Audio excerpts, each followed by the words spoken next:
La métamorphose.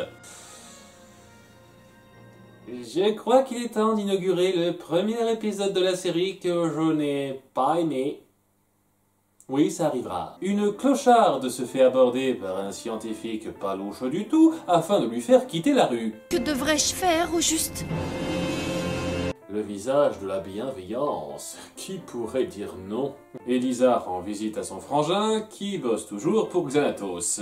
Combien de fois devrais-je te le répéter? Xanatos n'est pas une réincarnation du grand méchant loup. Je le redis, l'enregistrement de la dernière fois, on s'en bat les steaks, ce n'est pas mis une seconde sur le tapis. C'est vraiment rare pour cette série de zapper de vrais gros points de continuité comme ça, donc ça se démarque pas mal ici. Car c'est juste une petite scène rapide pour rappeler que Derek existe et jouera un rôle dans cette histoire, ça me hype.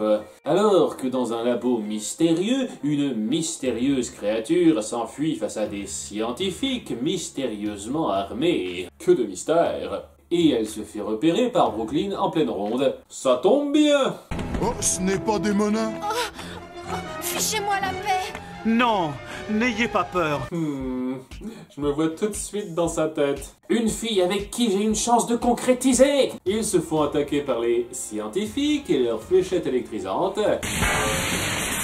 Mieux que les tasers avant l'heure. Et Brooklyn la voit être récupérée sans rien pouvoir faire. Il est temps de filer. Hein? Non, nous devons la sauver. Pense à ma libido, Broadway! Quel libido? Justement! Plombé par cet échec, il va faire appel aux autres pour lui venir en aide. Elle avait besoin de notre aide. C'est de la même personne qu'on parle. D'après ce que j'ai vu, elle refusait notre aide. Elle voulait la mienne. Je vous jure que j'avais un ticket! Tandis que Xanatos a vendu tapage, car le labo bosse pour lui. Un travail impliquant aussi des mercenaires? Pas à ma connaissance. Peut-être est-il temps de rendre une petite visite au docteur Sevarius. Vous trouvez pas bizarre que la moitié des savants de fiction ont un nom qui se termine par us? C'était une petite réflexion comme ça. Derek insiste pour l'y accompagner, et Sevarius leur présente le projet en cours. Vous m'avez demandé de concevoir sur le plan génétique une créature vivante basée sur une gargouille. Au début, je vous ai ri au nez, mais quand j'ai vu le chèque, je me suis dit banco! Il a donc décidé d'injecter des gènes de léopard, de chauve-souris et d'anguille à des cobayes humains. C'est un mélange comme un autre. C'est ça le kiff de la science folle, t'expérimentes un peu au pif comme ça te chante. Quoi? Acteur! Il est donc, semble-t-il, révulsé par la méthode et veut faire marche arrière, mais Sevarius le prend mal. Couchez-vous! Ah! Cette flèche ne contenait pas un somnifère. Elle contenait un cocktail d'agents mutagènes. Bon, désolé de gâcher la surprise, c'est de la mise en scène. Cela dit, David, tu comptais sur le fait qu'il serait assez rapide pour te protéger et en prendre une à la place? Et si ça avait pas marché, t'aurais fait quoi? En tout cas, il sait très bien se faire passer pour le grand repenti, prêt à aider ses proches, ici, afin de rendre Derek dépendant. Ne vous en faites pas pour moi. Je suis aussi coupable que Sevarius. Derek, qu'est-ce qu'il y a? Si on l'avait pas eu fricoter avec une autre dans l'épisode précédent, je vous jure, j'aurais encore des doutes. Sinon, nos héros ont retrouvé la trace du labo, et Elisa essaye d'abord d'y aller en règle. Je me demande bien comment elle a présenté ça à Matt, mais oh surprise, ça ne marche pas, et le soir suivant, les gargouilles décident de régler ça eux-mêmes. Où vas-tu? À sa recherche, elle a besoin de mon aide. Elle ne pourra pas survivre une heure de plus sans ma main réconfortante pour la réchauffer. Ce n'est pas en te précipitant sans aucun plan que tu l'aideras. En revanche, moi, j'ai un plan. Foncez dans le tas en faisant un peu gaffe. C'est mieux que rien. Et voilà le travail. Avancez pas! Au secours, aidez-moi! Ah, elle est tellement folle de moi qu'elle a besoin qu'on l'empêche de se jeter dans mes bras. Heureusement, on l'endort pour l'empêcher de se plaindre, ce qui permet à nos gargouilles de l'emporter face aux mercenaires Stormtroopers. J'espère qu'ils les payent pas trop cher. Et de foutre le boxon pile au moment où Derek allait être traité. Ah ben ça tombe mal. C'était calculé ça aussi? Comment? Et le savant ne pourra pas en refaire, car...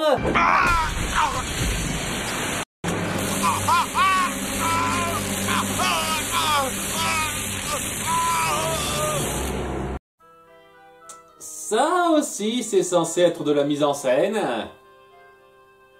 Ça repose sur pas mal de variables difficilement contrôlables. Sevarius étant mort, Derek est désemparé et en veut aux gargouilles, qui se foutent royalement d'avoir, semble-t-il, pris la vie de quelqu'un, car Brooklyn essaye toujours de tirer son coup. Je ne suis pas un monstre. Nous ne sommes pas des monstres non plus. N'ayez pas peur. Ah, ce début d'alchimie me met en émoi. Et après avoir assisté à leur pétrification journalière, elle n'a pas voulu rester, et s'est rendue au château de Xanatos comme ça. Donc le soir suivant, Goliath & Co vont y foncer, et Elisa a la piste de son côté, et ne pensera pas leur dire, puisqu'elle y ira toute seule sans prévenir. Le rythme est vraiment bizarre, ils ont pu faire qu'un seul petit rapt de labo en une nuit. Qu'est-ce qui a empêché tous ces événements de s'enchaîner en une seule nuit, avec un sentiment d'urgence qui justifierait mieux pourquoi certaines choses ne se disent pas? Je veux dire, cette fille aurait pu s'échapper de tas de façons, et si elle est là-bas depuis une journée, vous pourriez faire mieux que changer direct nos mutants en mode « ça vous dit qu'on essaye de voler pour voir ?» Ah, j'ai plus envie de redevenir humain maintenant. Son remède, il peut se le garder. C'est génial, ça. Je déconnais. Les gargouilles arrivent et se font mal accueillir. Bon ben, les discussions c'est râpé. Maggie, attendez! Tellement je t'aime, je pense à toi. Tellement je t'aime, je rêve de toi. J'arrive pas à croire que cette série m'ait fait référencer Faudel. Vous voulez que je reste un monstre comme vous? Ah oui, les fameuses capacités de tir de rayons laser des anguilles. Ou des chauves-souris peut-être. Et quand Elisa arrive donc sans crier gare, ça fait péter le drame. Derek, c'est toi? Alors, qui c'est qui avait raison sur le fait de bosser pour Xanatos? Le dialogue n'arrive pas à passer et Derek, se sentant mal, fuit avec sa nouvelle meute pour se faire un nid ailleurs. Laissez-les partir. Elle ne veut pas de notre aide. Elle ne veut pas de moi. J'ai pourtant une belle gueule, bordel! Nos héros impuissants ne peuvent que partir en colère. On découvre que Sevarius a mis en scène sa mort, avec une perruque au cas où. Ce qui est extrêmement alambiqué, au stade où ça en perd en crédibilité.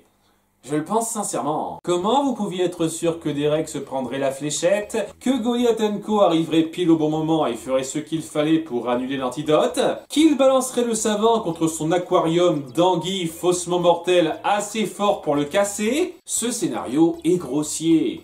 Et le pire souci, c'est que ça ne découlera sur pas grand-chose. On fait comme si Xanatos s'était créé un atout de réserve important en manipulant ces gens-là, mais l'arc de Derek, ou plutôt de Talon... Appelez-moi Talon.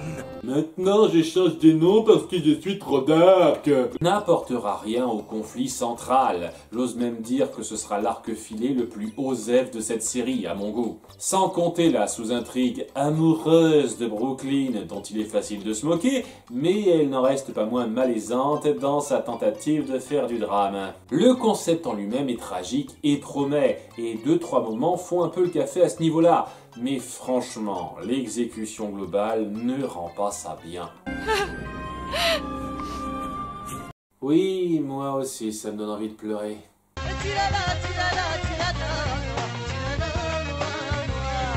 Mon nom c'est Maggie. Maggie Reed. Je viens de Cleveland, Ohio. Ici, vous serez en sécurité. Tout ce que les hommes font, c'est prendre, sans tenir compte des sentiments ou des licornes.